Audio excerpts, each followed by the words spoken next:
ऐसा लगा अंत में बताइएगा जरूर। अरे बहू, चाय ले ले, उठ जा बेटा। अरे मम्मी रहने देती ना, मैं उठ तो रही थी। अरे कोई बात नहीं, खाने में क्या बनाना है वो बता दे।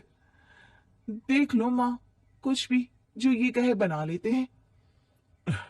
बेटा, मैंने तो जो सब्जी थी वो काट दी है, तू बस रोटियां बना लेना।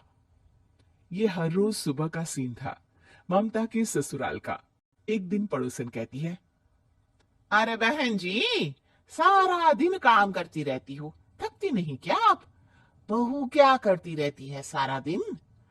अरे वो भी कुछ ना कुछ करती ही रहती होगी। अब इतनी भी बूढ़ी तो नहीं हूं मैं, जो बैठ जाऊं कि सामने काम पड़ा है और मैं बैठ ही रहूं। अरे लेकिन बहू की तो आदत खराब हो जाएगी जब सारा काम आप ही कर दोगी। अरे ठीक है ना, कम उम्र में हमारी भी शादी हुई थी। अब आजकल के पढ़ने लिखने वाले बच्चों को सारी जिम्मेदारी लेने में भी तो वक्त लगता है। बहू है तो क्या हुआ, मेरी बेटी की उम्र की ही है ना। एक उसे भी देख लो, चाय बनाने के सिवा आता ही क्या है। ममता से सारी बात करती है। हाँ मम्मी जी ही ज्यादा काम करती है, इसमें कोई दो राय नहीं है। लेकिन मैं भी क्या करूं, ऑफिस और घर के बीच जो वक्त मिलता है उसी में काम कर लेते हैं, है ना। दिन बीत रहे थे। सास बहू के बीच की बॉन्डिंग अच्छी थी, लेकिन जब बहू माँ बनती है तो जो थोड़ा बहुत काम किया करती थी वो भी छोड़ देती है। बहू, ये ले तेरे लिए बनाया है, इसको खाने से बच्चा और तू दोनों स्वस्थ रहेंगे। ठीक है माँ जी। माँ जी, वो बच्चे के लिए गद्दे जो सूख रहे हैं ना छत पर, जरा ले आइए ना। तभी वहां पति आ जाता है। अरे माँ रुको, मैं ले आता हूँ, तुम मेरा खाना लगा दो। माँ किचन में चली जाती है। पता है, बगल वाली डॉली है ना, वो लोग हमारी साइड के हैं। उसकी सास ने तो उसकी हड्डियों को मजबूत करने वाले लड्डू बनाए हैं। उसे भी बच्चा हुआ है ना। पता नहीं मम्मी जी क्या पानी सा उबाल कर दे देती है, मैं तो बस वही खा लेती हूँ। अरे तो तुम्हारे साइड बनता है तो तुम अपनी माँ से बोल दो, वो बना देंगी। आहा, माँ की तबीयत ठीक नहीं रहती, तुम जानती हो ना, कैसे बनाएंगी वो? अरे क्या हो गया सासू माँ को? कल तक तो फेसबुक में किटी की फोटो डाल रही थी। अच्छा अच्छा, चुप रहिए।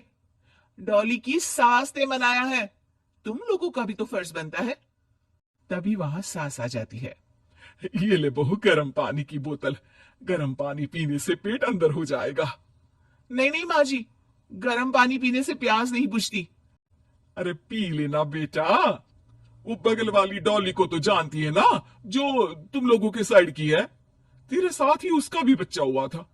बेचारे का कोई ख्याल रखने वाला नहीं, सारा काम करती है और रात में बस एक लड्डू खाकर सो जाती है।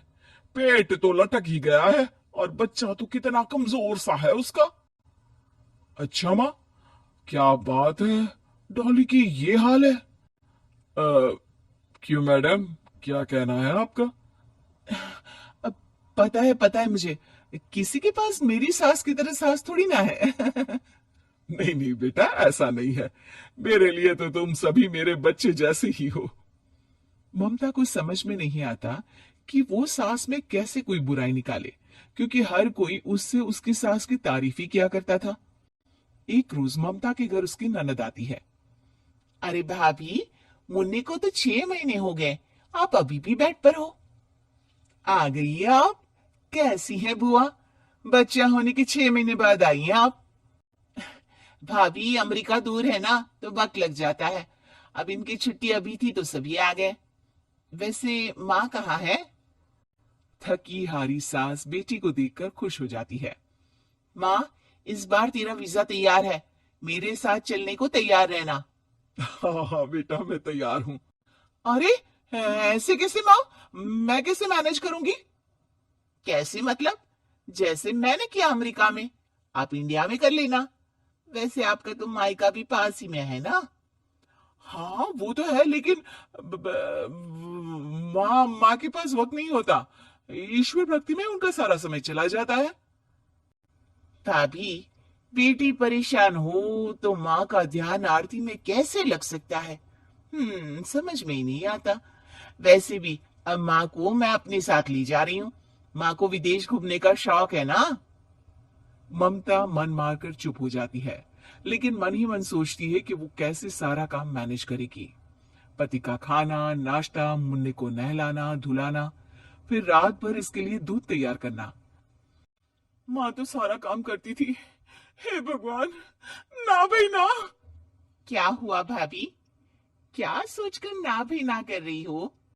अरे कुछ नहीं, बस बच्चे के बाद से ही कमजोरी ज्यादा हो गई है ना, तो अचानक से बड़बड़ाने लगती हूँ मैं। अगले दिन ममता अपनी माँ को फोन करती है। राधे राधे। माँ मैं क्या करूं, मेरी सास तो अमेरिका जा रही है बेटी के पास। अब घर का सारा काम, बच्चा, सब कैसे मैनेज करूंगी। तू आ जाना माँ कुछ महीनों के लिए मेरे पास। अरे ना ना ममता, मेरे बस की बात नहीं है काम धाम। अरे तू तो जानती है ना, मैंने तो तेरे भाई की शादी भी गरीब गांव की लड़की से इसीलिए ही की थी कि वो चुपचाप घर का सारा काम करे। वैसे भी अब तो आदत भी नहीं रही मेरी काम करने की। ममता को माँ पर बहुत गुस्सा आता है। ठीक है माँ, देख लूंगी मैं, लेकिन मेरी मुसीबत के वक्त आप मेरा साथ नहीं दे रही है। अब भूल जाना मुझे। ममता गुस्से में आकर फोन रख देती है और रोने लगती है। लेकिन बेचारी करे भी तो क्या। अब सास और ननद दोनों घर का काम करते, नेहा आराम करती, लेकिन अब आराम में भी उसे चिंता रहती। और फिर वो दिन भी आ जाता है जब ननद का जाने का वक्त आ जाता है। भाभी मैं जा रही हूँ, अपना और मुन्नी का ख्याल रखना। ममता सास को देखती है और गले लगकर रोने लगती है। माँ, जल्दी आ जाना। सास मुस्कुराकर कहती है, कहां से ममता, मैं कहीं नहीं जा रही। मैंने देखा कि मेरे जाने की बात से ही तू परेशान हो गई थी, इसीलिए मैंने अपना जाना कैंसिल कर दिया है। तू चिंता ना कर, मैं तेरे साथ ही रहूंगी। ममता को अपनी माँ की बात याद आती है कि कैसे उसके कहने पर भी ममता की परेशानी को समझने की बजाय उसने मना कर दिया, जबकि सास ने बिना कुछ कहे बहू की समस्या पढ़ ली। हाँ माँ, हम सब साथ चलेंगे बाद में दीदी के घर, अमेरिका।